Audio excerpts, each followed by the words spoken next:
Assalamualaikum warahmatullahi wabarakatuh. Alhamdulillah, kita kembali lagi lah dengan episod seterusnya podcast kita Rob in Heart. Dan Alhamdulillah kita dah berapa episod ya Ustaz? Kita dah beberapa episod. So seperti yang terjanjikan lah awal-awal, kita akan setiap episod kita akan membawa invited guest yang begitu ma'ruf, begitu masyhur kalangan Masjid Ma'ruf bukan Bukan. Jadi insya-Allah pada kali ini kita ada seorang ustaz yang begitu ma'ruf, begitu masyhur, masya-Allah, dengan backgroundnya di sebuah masjid. Okey. Masjid mana? Masjid Al-Khair. Masjid Al-Khair yang sana kalau orang dia semua baik-baik alhamdulillah khair kan. Masjid Al-Khair. Jadi kalau para pendengar masih ingat, dia pernah feature dekat satu broadcast TV lah. Alamak, kat mana tu? Dekat Malaysia? Dekat Malaysia, RTM. Oh, masya-Allah. Jadi alhamdulillah dia dapat apa? Dia nyanyi tak nyanyi? Tak, dia tak nyanyi. Okay. Janganlah macam tu. Tapi alhamdulillah kita di podcast Rob in Heart ni diberi peluang untuk dapat bersama dengan ustaz. Jadi alhamdulillah insya-Allah pada kali ini Ustaz Fahim bersama kita untuk membincangkan atau membuat perkongsian kepada kita berkenaan dengan tadabbur Al-Quran, apa-apa yang berkenaan dengan Al-Quran. Jadi Assalamualaikum Ustaz Fahim. Assalamualaikum warahmatullahi wabarakatuh. Sihat Ustaz? Alhamdulillah. Ustaz macam sihat tadi? Dia tak pakai ni kan? Itulah. Dengan So para pendengar tu nampak Ustaz tak pakai headphone ni. Jadi jangan kecam kita lah. Kita tak hormat guest semua. Ana sanggup tukar songkok. Nanti tinggi sangat. Assalamualaikum Ustaz, terima kasih kerana layan kita Ustaz. Dia muka kenal lah Ustaz. Terima kasih kerana muka TV kacau je. Alhamdulillah. Jadi Ustaz, sebagai pembukaan lah Ustaz, kalau Ustaz boleh share kepada kita siapa Ustaz sebenarnya. Siapa Ustaz? Siapa Ustaz? Jadi Ustaz boleh memberi info-info kepada para pendengar kita supaya mereka tahu siapa Ustaz Fahim. Jadi, tak kenal tak tahu sebab mungkin muka kita dah pasti lah, dah tipikal lah. Tak kenal maka tak cinta kan. Jadi kita nak orang-orang yang ini supaya dapat mengenali Ustaz lah. Silakan Ustaz. Fadhil. Assalamualaikum warahmatullahi wabarakatuh. Assalam. Terima kasih kerana sudi Ustaz menjemput. jangan malu-malu lah Ustaz. Tak tengah fikir ni mana satu, nak tahu yang mana satu ni, info yang mana satu. Jadi nama saya Muhammad Fahim. Saya bekerja di Masjid Al-Khair sebagai pengurus Masjid Al-Khair dan juga ketua Darul Tafsir Singapura. Simple je. Dia punya intro simple je. Dah berumah tangga? Alhamdulillah. 3 cahaya mata. 3 cahaya mata, masya-Allah. Dah berapa lama Ustaz berada di dalam sektor masjid? Saya membesar di masjid Ustaz Fakhruddin Zaki can vouch for that lah. So daripada kecil di Masjid Al-Khair dan membesar di Masjid Al-Khair juga. Kalau mosque sektor as a whole, pernah jadi youth coordinator juga di Masjid Salim Mata. Dan habis belajar serve balik kepada Masjid Al-Khair lah. Masya-Allah. Masa time Ustaz belajar dulu, Ustaz ada nampak muka dia kat mana-mana Ustaz?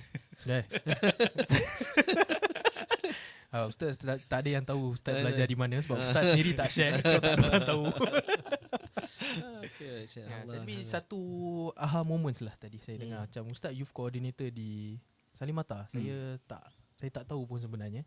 Ini macam terkejut sekejap Ustaz pernah serve kat Salim Mata. Jadi itu adalah perjalanan hidup Ustaz lah. Dia berada di Salim Mata dan kemudian kembali serve di Masjid Al-Khair sebagai pengurus. Sekarang ni sebagai pengurus Masjid Al-Khair juga. Jadi insya-Allah pada kali ni kita akan minta lah Ustaz untuk membuat perkongsian berkenaan dengan, kalau kita tahu sekarang ni kita berada di dalam tadabbur. Kita masih continue lagi berkenaan dengan apa yang kita boleh mempelajari ataupun kita boleh menghayati ayat-ayat Al-Quran. Jadi kalau soalan yang pertama saya nak bagi kat Ustaz. Dia dah macam forum perdana kan? Saya pun Tadi nak ingat ikut dah. level ni RTM. Tadi ingat dia dah hint. Kita tak tahu pun dia belajar mana. Jadi saya kongsi sikit lah.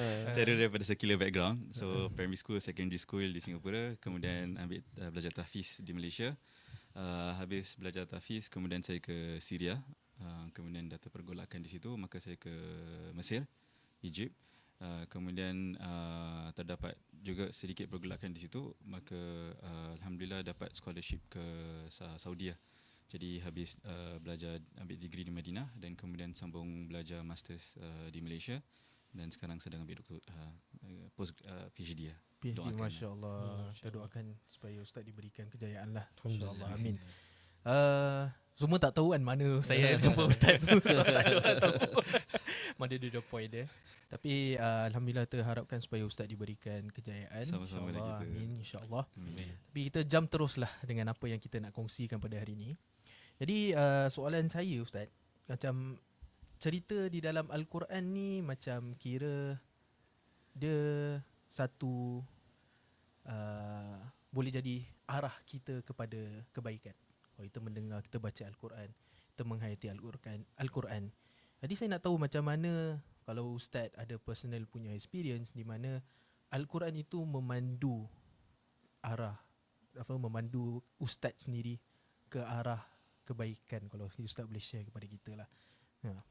Silakan. Kalau kita lihat yang Quran, since you started off with kisah-kisah stories dalam Quran. So Quran tu kalau kita lihat the whole Quran, dia divided into 3 main parts lah. So firstly is akidah, then ada hukum ahkam dan juga kisah-kisah. So kalau kita tengok whichever verses yang kita baca dalam Quran, dia akan falls under one of these. And so antara dia akan baik kepada akhlak akidah, dia akan kepada hukum ahkam ataupun dia akan balik kepada kisah-kisah. So dan Quran kalau kita lihat dia penuh dengan kisah-kisah. And so I give an example. Habis kita first part of the Quran is surah Al-Fatihah. Habisnya surah Al-Fatihah, terus mulanya surah Baqarah. Dan kalau ditanya kepada kita, dan kalau kita ada kawan yang non-Muslim contoh, so what is the longest surah in the Quran? What is the longest surah that you have in the Quran? So kita akan cakap surah Baqarah. Kan? So dalam banyak-banyak benda, kenapa Allah Subhanahu Wa Taala letak surah Baqarah, surah yang paling panjang dalam Quran, yang mengandungi all, kalau kita lihat kan, dalam situ ada rulings, dalam situ ada ada cakap pasal haji, dalam situ ada cakap di antara surah yang cakap pasal puasa dekat dalam situ, dan cakap tentang pembinaan Kaabah semua di situ. Tapi Allah Subhanahu Wa Taala chose to namakan surah tu surah Baqarah. Okeylah, kita boleh go into the there is some can argue yang nama Quran tu mungkin ada perbezaan pendapat, mungkin yang dinamakan oleh sahabat-sahabat, mungkin ada yang tak semua dinamakan oleh Allah Taala. Tapi kita put that aside. But we all agree that the longest surah in the Quran right now is surah Baqarah. Bukan right now lah, memang the longest surah pun ya kan. Dia takkan ada nanti kan. Okay. Nanti sekejap lagi dia tak. So surah Baqarah tu is the longest surah. Dan lepas tu kalau kita lihat akhir-akhir Quran, kita lihat surah Al-Fil, elephant, gajah. Tapi yang lagi besar, tapi ayat dia 5 je. Kecil, pendek pula. Tapi kalau bila tanya surah paling panjang apa? Surah Al-Baqarah. Wah, okey, surah Al-Baqarah. Okay, surah Al-Baqarah tu dalam ada cakap tentang semua rukun Islam kat dalam situ. Then but why Allah lepasnya surah Al-Fatihah, datangnya surah yang paling panjang dinamakan surah Al-Baqarah. Dan kalau kita lihat kisah, kita akan boleh cakap ada kisah tentang Bani Israel dengan yang dengan lembu tu. Tapi kalau kita lihat, surprisingly kisah tu is only 1.5 page je. Out of the 48 pages, tu cuma 1.5 page je. Kan? But itu jadi main highlight. Kan? Dalam banyak-banyak, dalam Allah Ta'ala boleh je pilih nama surah yang paling panjang tu, nama mungkin Furqan, the Criterion, atau Al-Mulk, the Kingdom, Sajadah, Submission, something yang impactful lah kan. Benda surah paling panjang. So dia datang lepas betul-betul lepas Fatihah. Tiba-tiba, what's your longest surah? The Cow. Oh. So tak impact dia kat The Cow. So tapi hikmahnya kat situ, kalau kita lihat kan, lepasnya Allah Subhanahu Wa Taala ceritakan dalam Allah Taala datangkan surah Al-Fatihah, yang mana kita semua tahu yang surah Al-Fatihah ni dia ummul kitab. Dia macam introductory kepada the whole Quran. Semua benda dalam Quran atau fakta-fakta, mesej-mesej dalam Al-Quran semua disummarizkan dalam Fatihah. Habisnya surah Fatihah, Allah Taala datangkan dengan surah Al-Baqarah, yang mana bila cakapnya Baqarah, first thing comes to mind is kisah tentang lembu tadi. Yang mana Bani Israel diperintahkan untuk untuk sembelih. Tapi apa yang mereka kata? Apa yang mereka jawab pada Nabi Musa AS? Tanya soalan banyak. Atattakhiduna huzwa? Kan? Main-main. You make us a joke? Kan? Kau buat kelakar ke? Kita nak cari jawapan, then you tell us to sembelih. So then at that same surah, kita akan lihat bila diperintahkan kepada Nabi Ibrahim untuk bina Kaabah, apa yang dia kata? Qala aslamtu li rabbil alamin. Terus dia submit. So wisdom, kalau kita lihat, having surah Al-Baqarah lepas surah Al-Fatihah is sekarang kamu dalam surah Al-Fatihah kamu minta guidance, hidayat kan, ihdinas siratal mustaqim, siratal ladzina an'amta alaihim, tu semua penerangan dia, ghairil maghdubi alaihim waladdallin. Okay, sekarang you nak guidance which is in the Quran. Sekarang bila Allah Taala kata, okay, innallaha ya'murukum an tadhbahu baqarah. Tapi innallaha ya'murukum, bila Allah Taala perintahkan kamu telah lakukan satu perkara, adakah kamu nak jadi macam Bani Israel? Atatakhiduna huzwa? Adakah you make a joke out of us? Atau kamu nak jadi seperti Nabi Ibrahim AS? Aslamtu li rabbil alamin. So dia punya hikmah di situ bila datangnya selepas kita minta guidance daripada Allah, kita minta hidayah daripada Allah, lepas tu sekarang Allah kata, okay, ikut perintah aku perintahkan kamu buat gini. Adakah bila kita dapat perintah Allah kita happy? Yang mana kalau kita lihat orang mukmin ni, bila kalau kita dapat seorang contoh presiden lah, atau orang yang lebih supervisor kita, bos kita panggil kita, I need your help lah.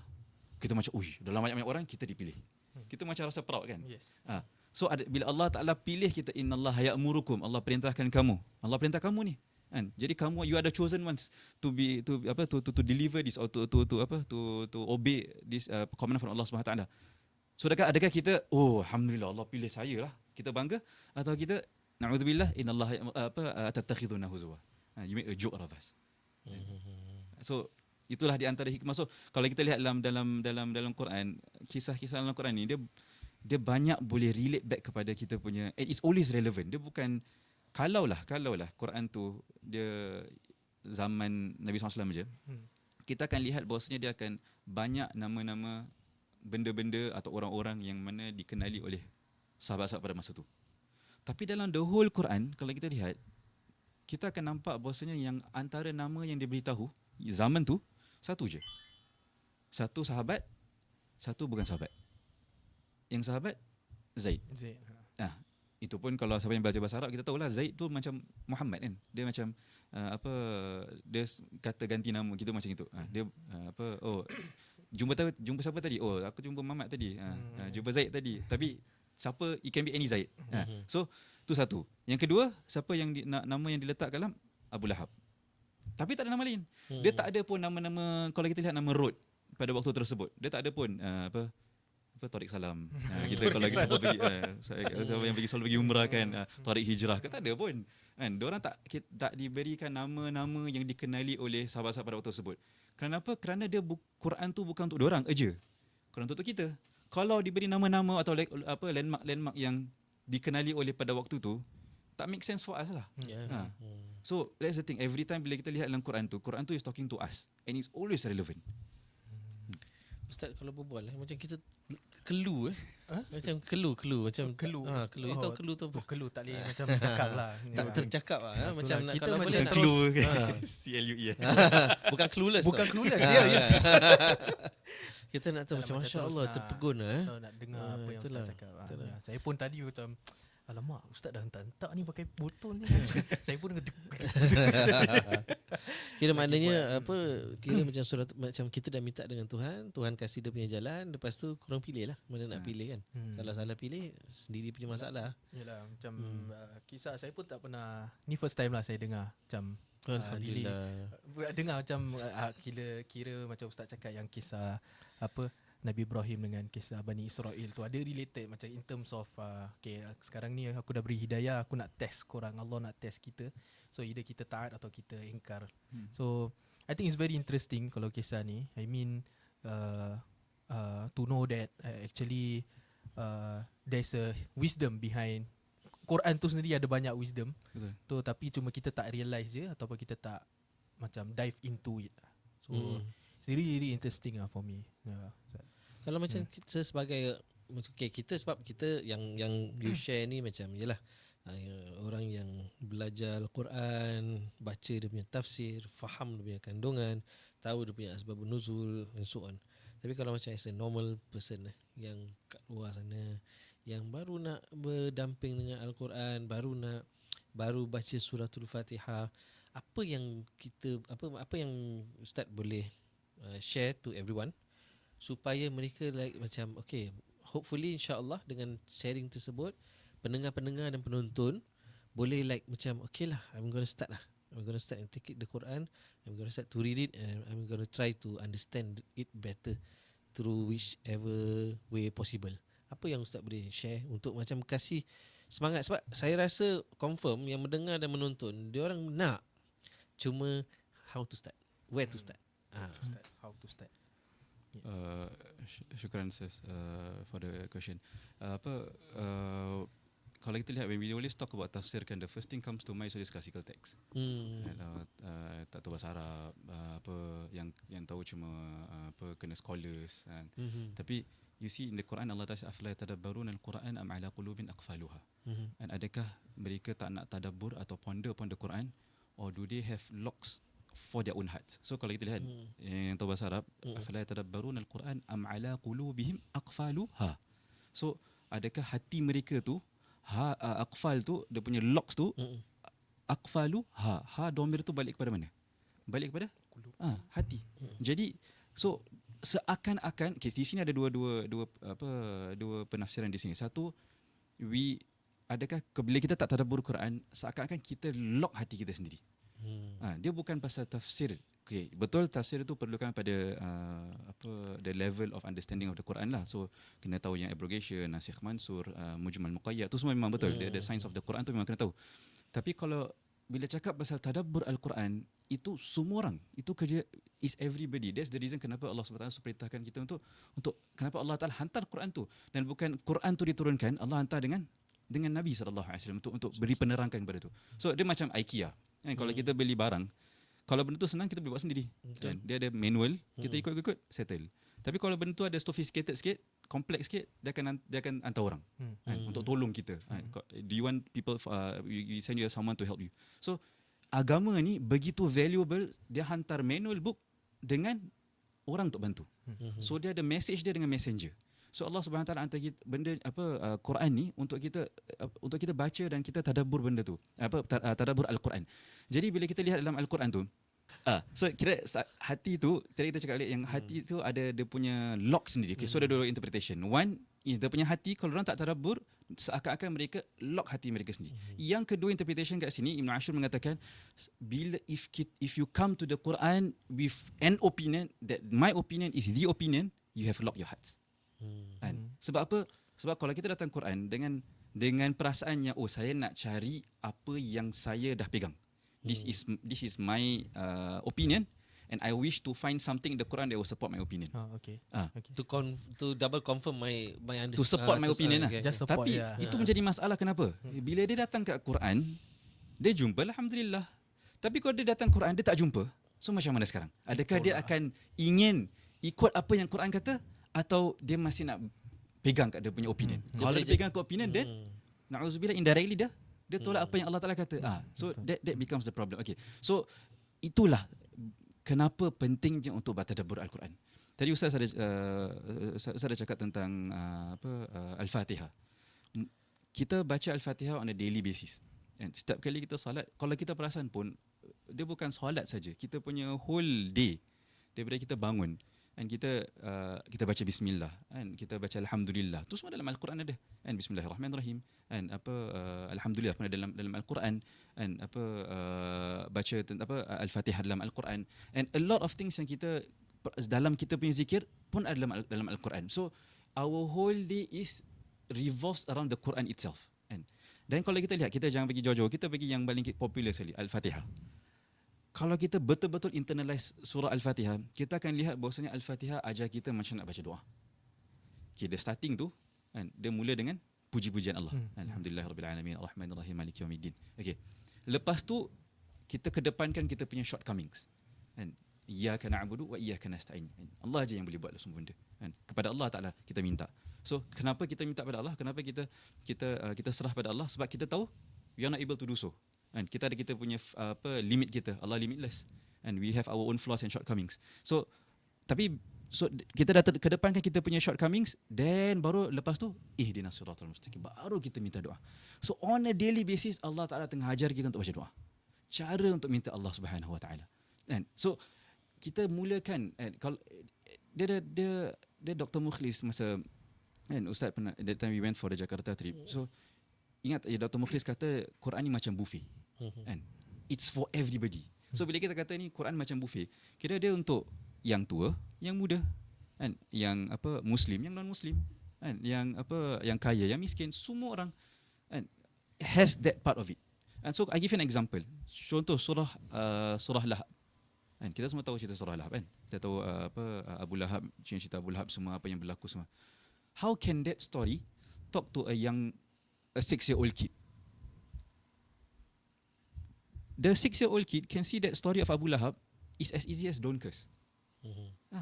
Abu Lahab, the story of Abu Lahab tells me don't curse anybody, and Allah Ta'ala don't like people who cursed. It's as easy as that. And so the thing is, bila kita tengok, every time bila kita tengok the old, I can give one tips is, every time kita tengok, bila kita buka Quran, dia tak semestinya random. Quran nak cakap dengan saya okay, bismillah buka. Itulah jawapan. Alamak, macam related tu. Quran tu bukan buku magic lah. Which sadly ada di kalangan masyarakat yang mana cuma keluarkan Quran bila waktu-waktu tertentu, contoh bila kahwin, baru Quran tu jadi dimegah-megahkan. Kalau habisnya waktu nikah, simpan balik shelf. Then bila time nak keberkatan, kita tahu kan dalam kat Middle East, Quran letak kat kereta. Kenapa? Tak nak kena nanti kena speeding ticket. Tak nak kena accident. Jadi dapat keberkahan. Betul, Quran ada keberkahan. Quran ada keberkahan dia sendiri. Cuma the work of Quran is not that. Dia bukan untuk dapat keberkatan je. So Quran tu bukan buku magic. Kan? Untuk ambil ayat-ayat ni, baca dia dapat strength. Kan? Baca dapat Allah Taala murahkan rezeki. Baca. So kalau and sorry to say, benda ni akan menjadi masalah bila mana kita betul-betul yakin yang kalau aku baca ni, benda ni pasti akan berlaku. Habis kalau benda tak berlaku, adakah kita akan drop Quran tu? Sebab yang mentakdirkan semua benda Allah Taala. Kan? Mungkin benda tu akan berlaku. Tapi kalau Allah Taala tahu benda tak terbaik untuk kita, then it won't happen. Allah wants to give us something better. So that becomes a problem kat situ. So pentingnya untuk kita tadabbur Quran, bila kita buka Al-Quran tu, we go from page to page ke paling kurang one verse. Bila kita baca, nak pause sekejap. Tak boleh. Mungkin dia delete ke kan. Okay. So so bila kita baca Quran tu, the verses yang kita baca from page to page, have that in mind yang macam mana, what are the good characteristics or good things that I can learn from this Quran. From character wise lah, kita jangan keluarkan hukum kita kena tanya asatiza yang iktiraf, yang ada IRAS. Tapi kalau benda kira dalam segi akhlak, dalam segi moral, kan, mungkin benda ni macam tadi Ustaz cakap, kisah dalam Quran. So kisah dalam Quran, obviously there is a lot of morals that we can learn from, the good and the bad. And so benda tu Allah Ta'ala perintahkan, and kita semua sebagai manusia untuk tadabbur Quran, maka itulah kita kena reflect lah. Dan reflect, and setiap orang hidup dia lain-lain. Allah Ta'ala berikan kehidupan dia lain-lain. Jadi Quran tu macam mana dia punya reflection dia, macam dia lihat satu ayat itu, dia akan lihat dalam lensa yang lain. So dia kalau dalam segi moral lah, jangan segi hukum and akidah lah. So for a start kita boleh tengok dalam surah Al-Fatihah, bagaimana surah Al-Fatihah tu berbual dengan saya. Bagaimana, kenapa Allah SWT suruh kita baca surah Al-Fatihah? Kenapa Allah mulakan? And kalau nak masuk cerita kenapa Allah mulakan Quran dengan Fatihah tu dah cerita panjang lagi satu. Kan? Jadi so the thing, kita boleh mulakan dengan apa-apa ayat yang kita biasalah. Kan? Contoh ayat kursi, kalau kita baca sebelum kita tidur. Kan? kalau contoh, I give you another one easy example. Nabi SAW, daripada antara ajaran Nabi SAW, bila dia bangun daripada tidur, dia akan baca daripada ayat terakhir surah Al-Imran. And inna fi khalqis samawati wal ardi wa ikhtilafil laili wan nahar sampai akhir. Kita lihat the start of the day when you wake up, Nabi SAW ajar kita untuk fikirkan tentang kebesaran dan ciptaan Allah Subhanahu wa taala.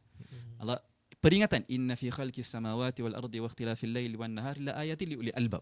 And daripada ciptaan langit dan bumi, and ada perkara untuk kita fikirkan.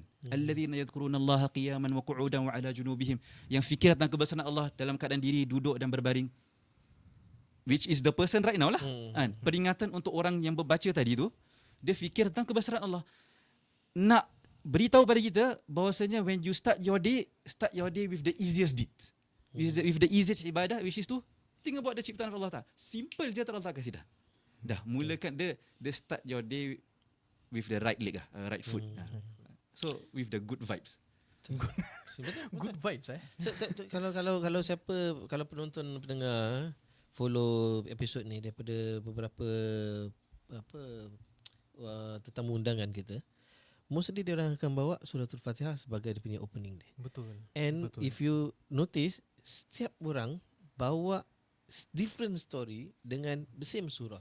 Maknanya dia ada kepelbagaian yang Allah Ta'ala berikan pada satu surah yang istimewa.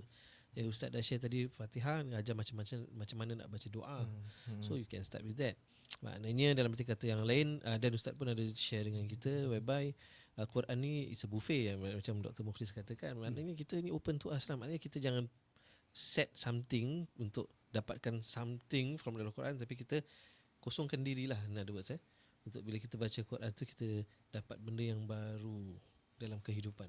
Ya, interesting. Tadi Ustaz cakap macam the most, kita punya previous guest pun share pasal Al-Fatihah. Saya rasa pun kalau untuk para pendengar, yang paling diorang akan selalu dengar, selalu baca adalah surah Al-Fatihah. Jadi diorang akan senang understand surah Al-Fatihah. Jadi kita beri example daripada surah Al-Fatihah pun diorang boleh fikir balik, diorang boleh ponder upon this surah lah. Lepas tu yang Ustaz cerita pasal doa Nabi, bangun tidur je suruh fikir. Meaning maknanya it's a very simple things starting with the good vibe kan. Fikir pada Allah SWT. Maknanya kita perlu gerakkan otak lah dalam arti kata yang lain. Jadi maknanya dalam arti kata yang lain, physically, mentally, everything move. Jadi badan pun gerak dengan sihat, minda pun gerak dengan sihat dengan firman Allah SWT tadi. Betul. Kan? Ya. Masya Allah. Simple, Masya Allah.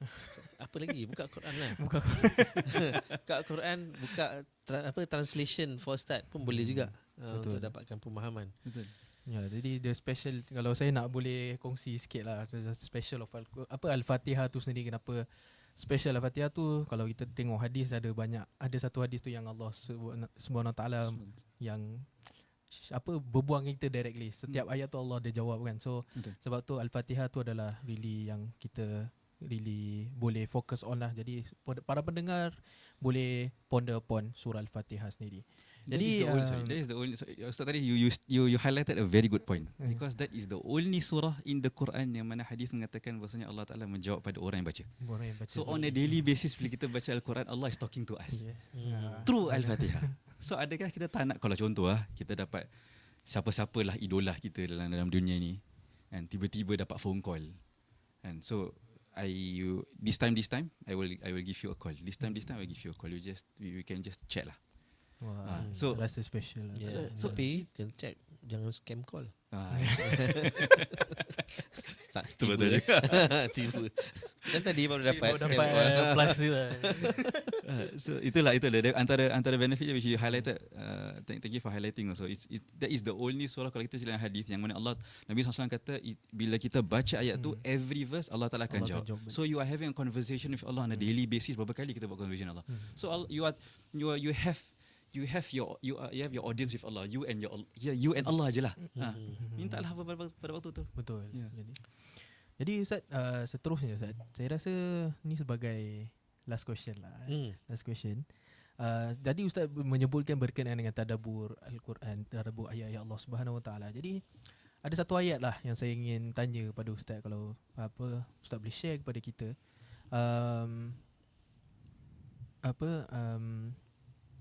surah Az-Zariyat di mana Allah menyebutkan bahawa tidak aku menciptakan manusia dan jin kecuali untuk menyembah aku.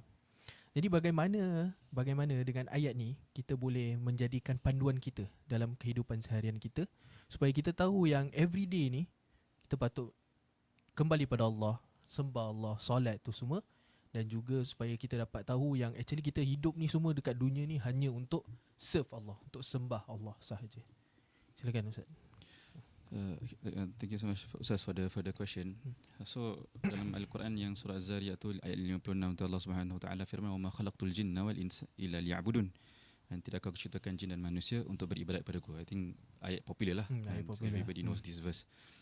So kalau kita lihat ayat ni dia is closely connected to the verse yang sebelum tu, which is wa dzakir fa inna dzikratan fa'il mu'minin. Dan berilah peringatan, sesungguhnya peringatan tu baik bagi orang yang beriman. So dalam ayat yang 55, which is ayat sebelum ayat tentang ibadat kepada Allah, diberitahu untuk beri peringatan, and wadhakir, and beri peringatan fa inna dzikra tanfa'ul mu'minin, and kerana peringatan itu baik bagi orang-orang beriman. Tapi peringatan apa? What is that? Dalam banyak-banyak advice, dalam banyak-banyak peringatan yang kita boleh beri pada orang, what is the biggest advice one can give to another person? So Allah Ta'ala beritahu kita, وَمَا خَلَقْتُ الْجِنَّ وَالْإِنسِ إِلَّا لِيَعْبُدُونَ. That's the best reminder. And that each one of us, kita created to worship Allah Subhanahu Wa Taala. Sekarang kalau kita lihat, kalau kita dive a little bit deeper, I go a little bit deeper with regards to this verse. Kalau kita lihat nicely, Allah Subhanahu Wa Taala letakkan, Allah mulakan dengan Allah ciptakan jin. Kenapa Allah tak ciptakan manusia dulu? Kan? Sebab apa? Memang Allah Ta'ala ciptakan jin dahulu, kan? Sebelum datangnya manusia. So susunan tu pun kalau kita lihat dalam Al-Quran, tak akan ada huruf atau info yang Allah Ta'ala beritahu pada kita yang tak penting. Semua benda yang Allah Ta'ala beritahu pada kita akan menjadi relevan hingga hari ini. I give an example. Surah Al-Kahf. Kisah tentang Ashabul Kahf, yang youngsters yang kat dalam gua tu. Allah Ta'ala tidak beritahu kita landmark dia kat mana, location gua tu kat mana, betul tak? Allah Ta'ala tak beritahu kepada kita berapa, how many numbers of the youngsters. And ada 8 orang ke, ada 10 orang ke, 12 orang ke, 16 orang ke, kita tak tahu. Dia tak ada beritahu kat situ. Sebab apa? Sebab tak penting. Kalau kita tahu sekalipun location kat mana, kan? Sebahagian kata kat Jordan, kan? Sebahagian kata kat macam-macam lah tempat lah. Mungkin esok Singapura boleh kata kita ada satu kat sini. Allah Allah. So location tu kalau tahu sekalipun, apa manfaat? Adakah dia akan naikkan kita punya iman pada Allah Subhanahu Wa Taala? Adakah dia akan naikkan kita punya amal soleh kepada Allah? Tak. Kita tahu berapa orang yang kat situ pun no use. Tu pasal dalam surah Al-Kahf sendiri Allah Subhanahu Wa Taala kata rajman bil ghaib. For you to be thinking of this kind of info which is irrelevant is seperti you take a target and as if you are throwing to a target that you can't see. And rajman bil ghaib. Main buang. So I give an example lah. Orang yang dah kena blindfolded dalam gua yang gelap, and target tu is placed somewhere, and dia disuruh untuk buang kat target tu. So orang tu akan buang, rasa kena tak? Mungkin 0.1% lah might hit. Probability dia is very small lah, very slim. So that is exactly Allah Ta'ala is telling us in just 2 words, rajma bil ghaib. And that korang nak tahu benda yang tak is irrelevant, for you to even find about it is something which is waste of time. Kan?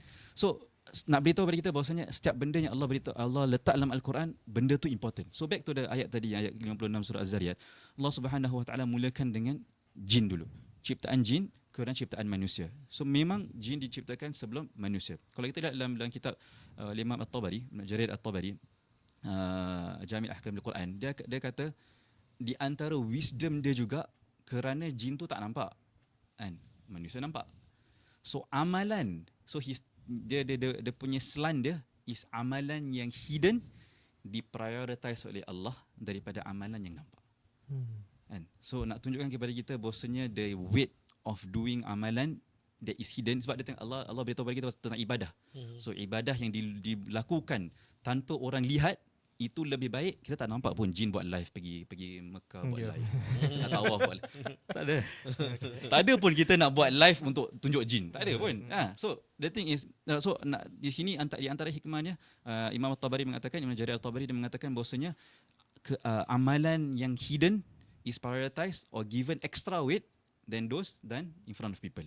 And okay, So wa ma khalaqtul jinna wal ins illa liya'budun. Kat situ ada exception kan. Yang siapa yang tahu bahasa Arab, kita tahu itu istithna kat situ. So kalau Allah tak beritahu kalau ma tak ada kat situ dengan illa tak ada kat situ, the exception tak ada kat situ. So boleh kata di antara ciptaan Allah Subhanahu Wa Taala yang terbaik ciptaan manusia dan di antara sebab ciptaan manusia dan jin untuk beribadat, untuk ni, untuk tu, dia boleh ada waw dekat situ. Dia akan ada sambungan dekat situ. Tapi disebabkan exception yang diletak istithna diletakkan situ, so dia tak boleh sambung lagi. Illa liya'budun wa there's no such thing as you can continue. So that is, it stops there. So sekarang soalan saya sekarang adalah, kalau Allah dah kata manusia dan jin diciptakan, hanya manusia dan jin tidak diciptakan kecuali untuk beribadat. Jadi beribadat ni berapa lama? 24 jam lah kira. Sebab dah tak boleh. Dia bukan, manusia dan jin diciptakan untuk beribadat dan makan dan entertainment dan apa dan untuk tidur, dah tak ada. Sebab dia stop kat situ. Dan dia tak boleh sebab based on the Arabic punya word structure, sentence structure, memang we have to stop there. Kan? So adakah di situ, kalau ikutkanlah based on the ayat tu, kita kena ibadat 24 jam. Jadi macam mana? So hari ni kita berapa lama kita ibadat? Solat 5 waktu rasa setengah jam ada. Kalau kita kumpul semua. Semua setengah jam. Taklah 10 minit kita times 5 kali. Letaklah 1 jam 1 jam. Okey, lebih lah sikit 1 jam setengah. So kita nak zikir lepas solat kan, kita nak doa lepas solat, mungkin tambah lagi 1 jam setengah lah. Kita 3 jam. So kita dah 24 jam minus 3 jam. So kita 21 jam. 21 jam apa lagi kita ibadat dalam kita kehidupan satu hari? Belajar ke apa Ustaz? Okey, belajar. Okey lah, letaklah belajar lah. Berapa Ustaz? 2 jam? 2-3 okey jam. lah, letak 2-3 jam. So paling-paling berapa? 3 jam tadi campur 6 jam paling-paling 11. Okey, letaklah 15 jam tinggal. Sekarang Allah kata kamu diciptakan untuk ibadat. So sekarang you are giving more, giving less. You are giving much lesser.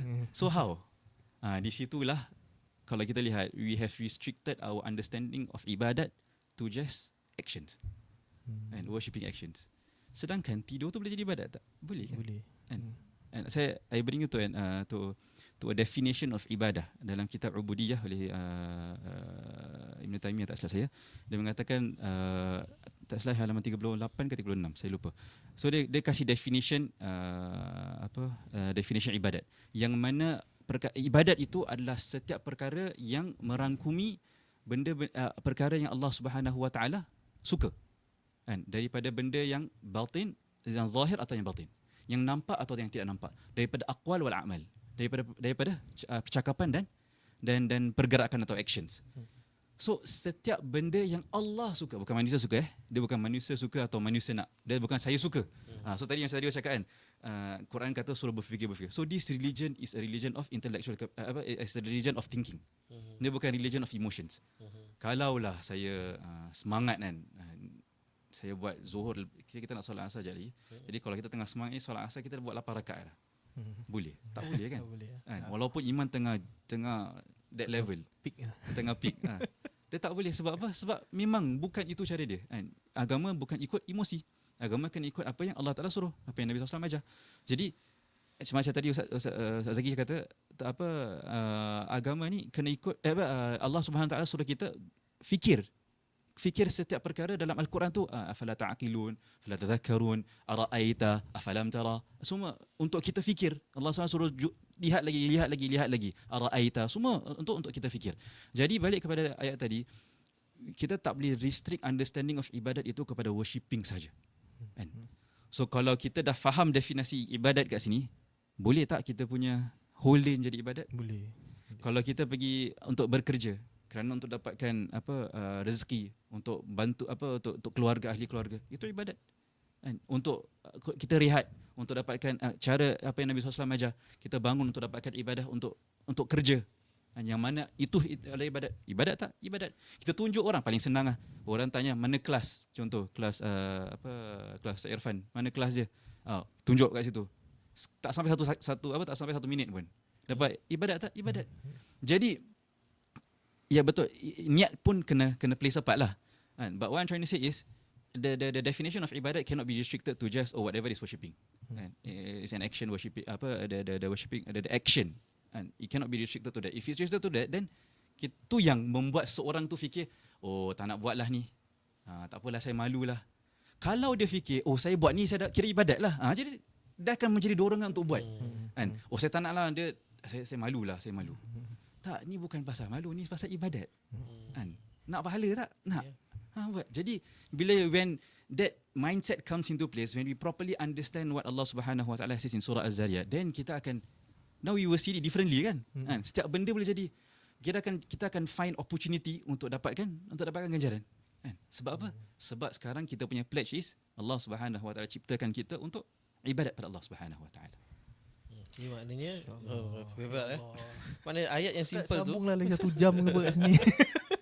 kira ayat yang simple tu, jin dengan manusia mereka untuk ibadat. Allah Ta'ala ceritakan mengenai yang macam Ustaz ceritakan tadi tu, yang benda yang hidden tu dimuliakan lah. Sebab ibadah tu macam daripada show off lah kan. Lepas tu Ustaz cerita pasal rajman bil ghaib, maknanya benda sia-sia. Kalau nak tahu benda-benda yang Allah Ta'ala ceritakan pun sia-sia kan. Ya, macam betul. contoh kita cari hantu pun sia-sia juga, macam tak ada. Alamak, dah macam. Ya, ada kena dengan Tak jin ada ke mana? jin Jin, awak kena dengan jin. Saya ingatkan. Jadi macam satu peringatan lah bagi kita untuk mencari sesuatu, walaupun benda tu memang bukan daripada sudut ibadat, solat ke apa benda ke, tapi kalau perkara tersebut yang berdasarkan kepada apa yang Allah Ta'ala ajarkan dan Nabi pesankan, yang boleh mendatangkan pahala, buatlah, itu ibadat lah.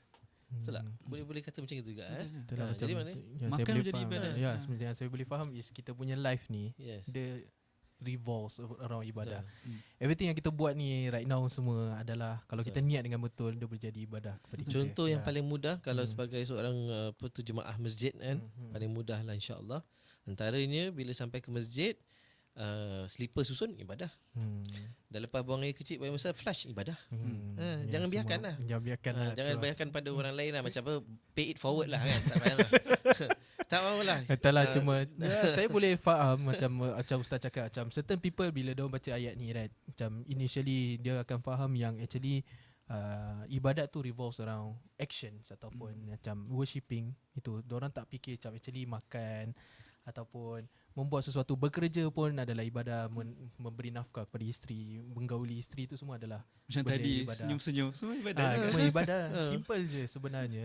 Jadi kita nak, macam saya sendiri pun dapat manfaat daripada perkongsian Ustaz, di mana ibadah tu revolves around everything lah. Macam Everything. contoh Pak Yusuf lepas ni kan, tak nak belanja nak makan pun ibadah. Oh, Masya Allah Ustaz. Kita belanja Tu ikan saya setuju. cari peluang ni. Jadi Masya Allah Ustaz, saya rasa kalau kita buat lagi setengah jam okey lah. Saya suka InsyaAllah bila nanti Ustaz kalau- Fahim macam ya. share dengan semangat lagi, dengan entak-entak. Ini water bottle lagi Ini terus. Dan tak ni ada berkat tu adalah. Saya takut nanti kamera kat situ dengar deg-deg hujan ke apa ni. Taklah, tak macam gitulah. Tapi insyaAllah bermanfaat kepada para pendengar. InsyaAllah apa yang dikongsikan daripada Ustaz Fahim. Jadi Maybe insyaAllah lepas yang episod yang ini, mungkin in the future kita punya Rabbit Hal episode, and the future episodes maybe kita boleh jumpa sekali lah lagi Ustaz. Kalau Ustaz Ustaz. ada kalau Ustaz ada free kesempatan, time lah. Ya. Ustaz pun busy manager. Betul. Terima Dia kasih kerana perlukan- sudi menjemput. Ya, handphone yang belah dua untuk sains-sains. Tu. Anak punya dah terbelah dua. Dah tukar baru je. Dah tukar baru. Masya Masya Allah. Allah. Jadi terima kasih Ustaz Fahim kerana Sama-sama. sudi berada di sini membuat perkongsian kepada kita, supaya insyaAllah bermanfaat kepada kita dan juga kepada para pendengar lah, insyaAllah. Jadi tunggulah episod Ustaz Fahim soon yang akan keluar di YouTube. Kalau dia cakap gini, maknanya dia orang dah tengok tau. Dah, Nak tunggu dah, apa dah, lagi? InsyaAllah yelah. bermanfaatlah kepada semua. Okay lah, insyaAllah sekali lagi terima kasih kepada semua. Terima kasih kepada Ustaz. InsyaAllah mudah-mudahan bagi penonton dan pendengar yang menonton ni, harap dapat like and share. Kita sebarkan maklumat supaya apa yang kita dengar ni ada manfaat untuk diri sendiri dan untuk yang lain lah. Betul. Dan dalam masa yang sama, kita ambil kesempatan untuk baca Al-Quran. Buka aja. Kalau tak faham tak apa, boleh tanya asatizah ramai. Kalau nak mengetahui lebih mendalam berkaitan dengan tafsir dan sebagainya, boleh ke Masjid Al-Khair. Kerana Masjid Al-Khair ada Darul kelas-kelas Tafsir. online Ustaz. kelas online yang berkaitan dengan Al-Quran, sama ada the very basic ataupun the advanced, semua ada insya-Allah. So sekali lagi terima kasih. Mudah-mudahan ada manfaat dalam episod kali ini di dalam Rob in Had. Okey, kita akhir dengan Assalamualaikum warahmatullahi wabarakatuh. Assalamualaikum. Okay, best.